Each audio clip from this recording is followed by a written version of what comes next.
What's good, boys? Welcome back to another video. In this one I'm going to be just reviewing the most recent trade that I took, which ended up being a little bit over 15k on a position on an account that was brought out of drawdown from 2% left in the account, and that 2% ended up gaining that 15% back. And I think it was like a trade that I ended up risking like 1,600 on. It was 3 lots, and then I later entered another 1 lot, so 4 lots total. One of the positions was already in profit, and the second one was added in the next session. So let's actually hop into the Discord first, just so you guys know what trade I'm talking about if you haven't been in there. But this trade recap is for the people that wanted it from the Discord. So let's pull this up and start from the beginning. I didn't really send out this trade. I just kind of sent it out after I took it. But that's why I wanted to actually dive into it. So this is the trade that we took last Asia session, where I just said, this right here. We had 2 5-minute FVGs, or this is a 1 minute actually. I do remember it being on 5 minute somewhere. Okay, I guess it was a 1 minute trade where we got an IFVG on the 1 minute and then a new 1 minute FVG, bullish FVG, IFVG plus FVG, and we ended up taking, or I ended up taking the trade. It was pretty fast, so I'm not sure if a lot of people got in from it, and then it just ran straight up to those all-time highs right there. Swept that up and closed my position, left a little partial, and then closed that one a little bit later. Oh, it was from a 5 minute IFVG. That's what I was thinking of, because I do remember that there was some at least higher time frame confluence before I went into the 1 minute. This trade, however, like I said, it ended up being a little over 15,000, which brought my account out of drawdown from 90 to, you can see that it's all the way down here next to 90, up straight into that 108,000 range. So that was a 15% trade. And going into the actual trade, a few of my students asked me, like, why did I take that trade? What was my narrative for it? And they're looking at the chart right here, because obviously it started running from here. And I said there was a 4-hour IFVG, and they're like, where is this 4-hour IFVG? I don't see it. There's a bullish fair value gap right here. There's a bullish fair value gap right here. Where is the 4-hour IFVG? I don't see it anywhere. And oftentimes you're missing the picture because you don't zoom out. So if we're up here, which is where we were at, I believe, Wednesday, yeah, in the morning, right here, because it's already Thursday. So we were right here somewhere. Let's double check this. Oh, it was right here. Okay, 2 a.m. on Wednesday. Right, because this is Tuesday. This is Tuesday still, and this is just the beginning of Wednesday, and this is where the actual trade went in. So this is the one that I was looking for. Oftentimes, what I was like trying to do here by only showing you guys this part is that oftentimes we miss the bigger picture. If we're trading on the daily or the weekly time frame, a lot of the fair value gaps are still relevant, and this is one of the examples of that, because there are no daily or weekly confluences here, right? We just created this one when we closed today, so that was a new daily fair value gap, but up until that one we didn't have any daily fair value gaps here. We just had a daily IFVG, which we ended up using to go higher. So you can see right there, we ended up closing above it, coming back into it, respecting it, and moving up from there. So that was the initial like move of why we are bullish, but there was nothing else to reference, and therefore I scaled down to the 4-hour time frame and looked for something. So this was 2 a.m. This is the 4-hour candle at 2 a.m. and my trade actually went in at around London session, so at 12, so inside of this candle before we actually closed above it. So I was already bullish, and we have yet to run into this fair value gap.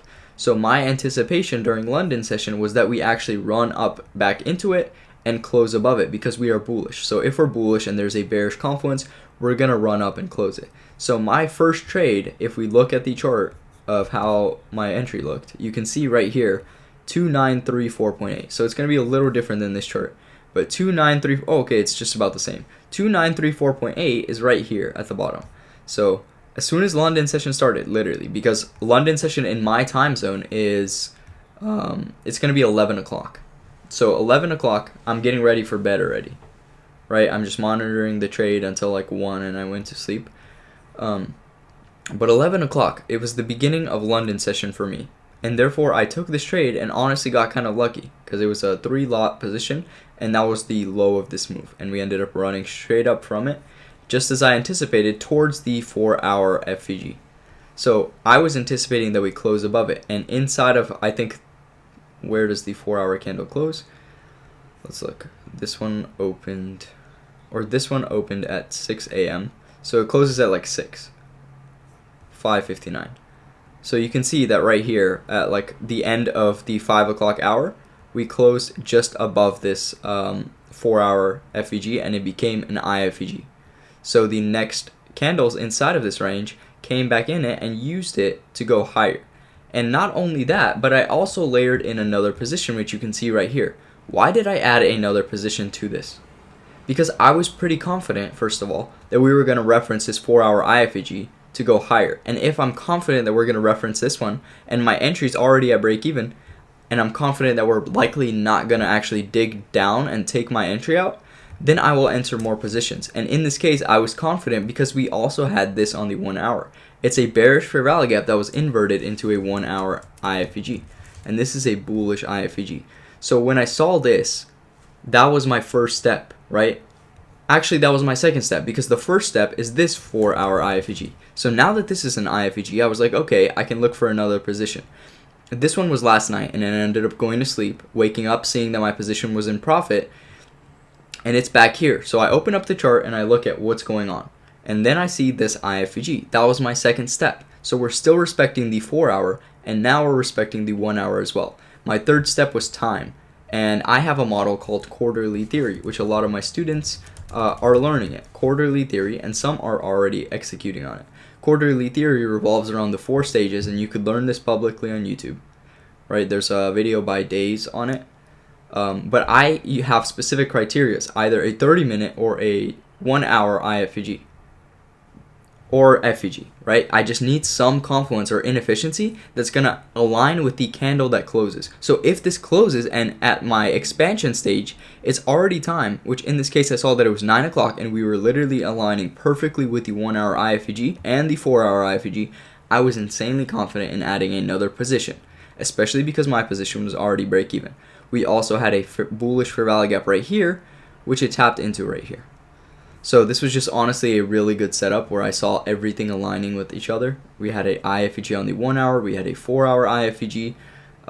It was the right time right here when we ended up closing, and it just aligned with my model, and therefore I executed on it not once but twice. As for my profit target, I was honestly just aiming for 8% on top of the 100K initial balance. And because I was in drawdown, I needed to hold to the 8% through another 8%. So it ended up being just around 16%, right? Yeah, because I was down, it was like 92,400. I posted the picture on my, I'll just pull it up on Telegram so the people could see it.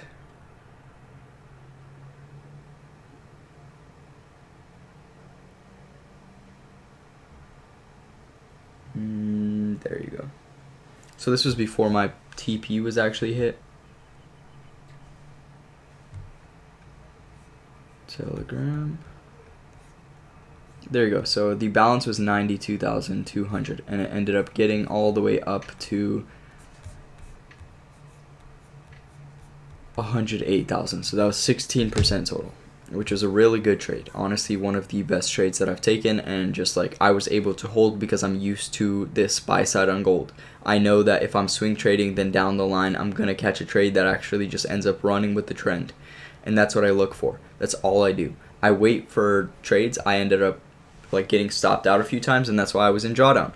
That's okay, because I'm not going to be selling continuously on a pair that's constantly running towards buy side.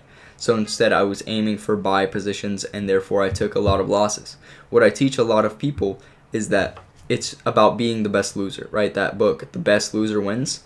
It's about the idea that you can take 2, 3, 4, 5, 8 losses, maybe 10 losses. Still understanding the fact that once you get that position, you will make all that money back and more. And in this case, that was true for me, because not only did I make back the money that I lost, but I also hit my profit target. So that's it for this video. I hope you guys learned something from this trade recap, and you guys can start executing just like this on your own. Catch you guys in the next video.